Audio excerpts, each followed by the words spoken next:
จามิตติยัมปิธัมมังสรณังกัจฉามิตติยัมปิสังฆังสรณังกัจฉามิสัมพุทเทอะภวิสังฆะคะวะตะสัจจะสมัสสะเกปัญจสัตตสมัสสะนินามามิสิรสะละมังเต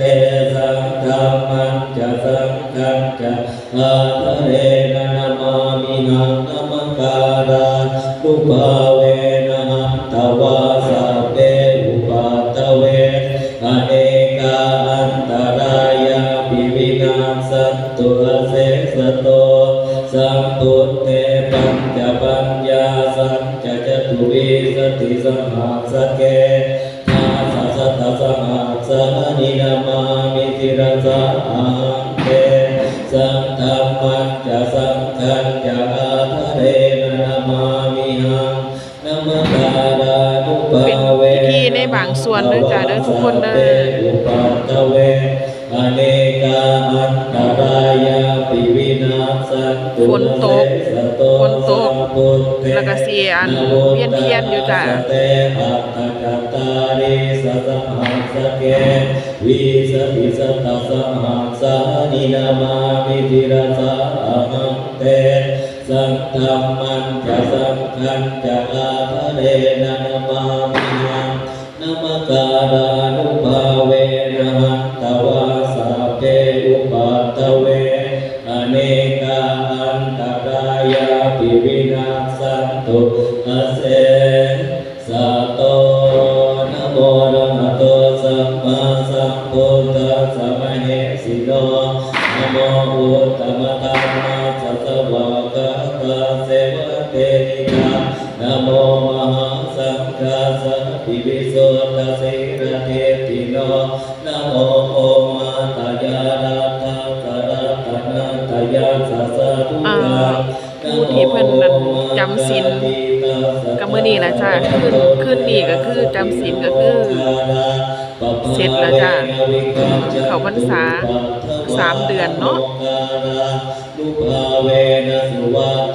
พอดีหมอเพืองได้มาเร็วเพราะว่าอยากรู้ว่าเพิ่นเฮ็ดแบบใดเพราะว่าหมอเพืองก็ไปอยู่ต่างบ้านต่างเมืองไปอยู่ดุลได้ใช้ชีวิต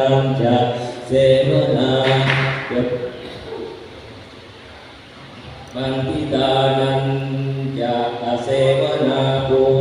ชาจะปูชาแต่ละท้องถิ่นแต่ละจังหวัดแต่ละหมู่บ้านอาจสิเฮ็ดคนละแบบกับทางนี้เนาะจ้ะเนาะทุกคนเนาะหรือว่าเสียแบบเดียวกันก็บอกเพิ่นพาหุสัจจันจะสิปัญจะวินโยตุสิกิโตสุภาสิตาจยาวาจาเอตัมมังคารมุตตมังมาตาปิตุปัฏฐานังโกตตารัสสังฆโมอนาคุราจะกัมมันตาเอตัมมังคารมุตตมังคานันจะตัมมัจจริยาจยาตกานันจะสังฆโมอนวัชฌานิกัมมานิเอตัมมังคารมุตตมังอารติวิรติปาปามัจจปานาจะสัญญโม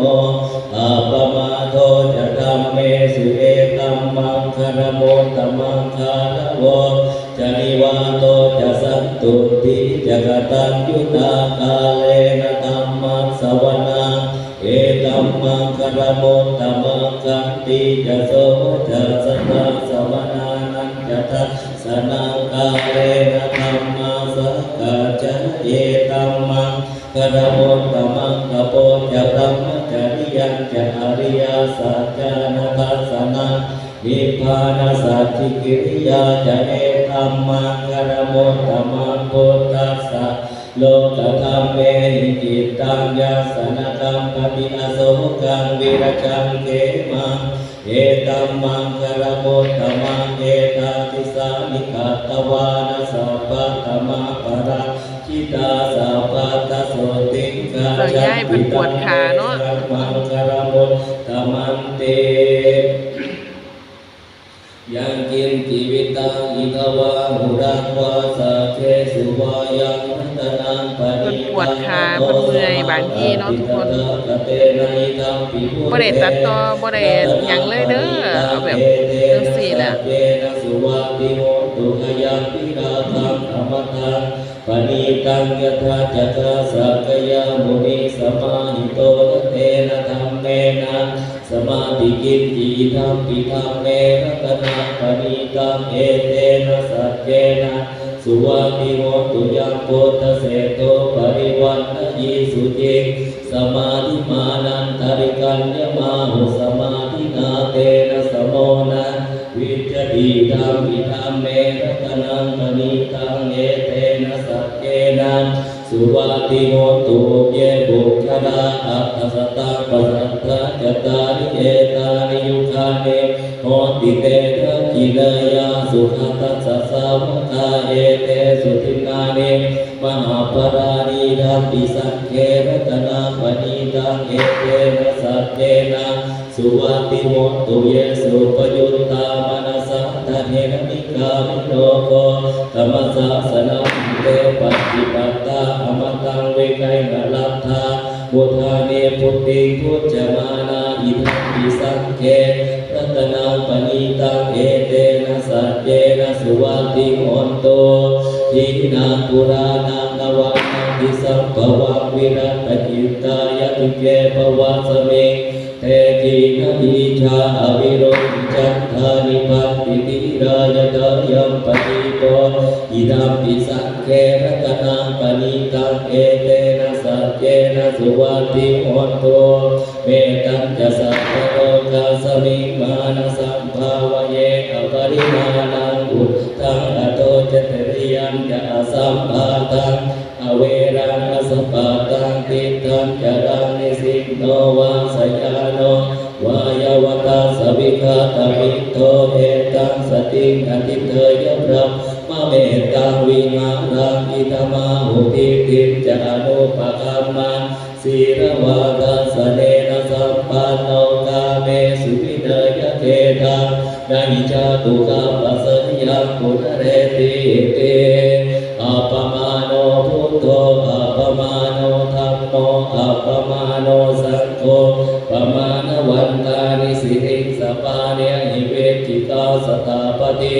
อุณนานาภิสารภูโมสิกาคตาเมราคาคตาเมปริตาปปิกมันตุปุตานิโสหังนะโมภะคะวะโตนะโมสัตตังนังสัมมาสัมพุทธานังอิปิติโสภะคะวะอะระหังสัมมาสัมพุทโธวิชาจรณังสัมปันโนสุขโตโลกาวิทูอะโนตโรปุริสัมมัสสะติสัตตะเทวมนุสานังพุทโธ ขออนุญาตทุกคนเด้อจ้าเด้อการนี้น่ะได้ฟังในส่วนหนึ่งเนาะทุกคนเนาะก็สิขอจบเพียงเท่านี้แต่ว่าอันนี้บ่ทันนั่นจบเนาะจ้าเนาะนี่นะค่ะคือพิธีกรรมหรือพิธีทางศาสนาของหมู่บ้านหมอปึงขอบคุณทุกคนเด้อจ้าเด้อที่ยังเนาะบางที่ก็มาฟังด้วยความจริงใจบางที่ก็อาจสิมาทนฟังแต่เชื่อว่าพี่ๆน้องๆของหมอปึงคงสิมาฟังด้วยความจริงใจก็อาจสิมีเปดมีเปดจังซี่เฮาก็บ่ว่ากันเนาะมื้อนี้เป็นมื้อดีมื้อออกพรรษาจังได๋ก็เอาไว้สักนี้เนาะจ้าเนาะขอบคุณที่มารับชมเด้อจ้าเด้อขอบคุณจ้าสวัสดีจ้า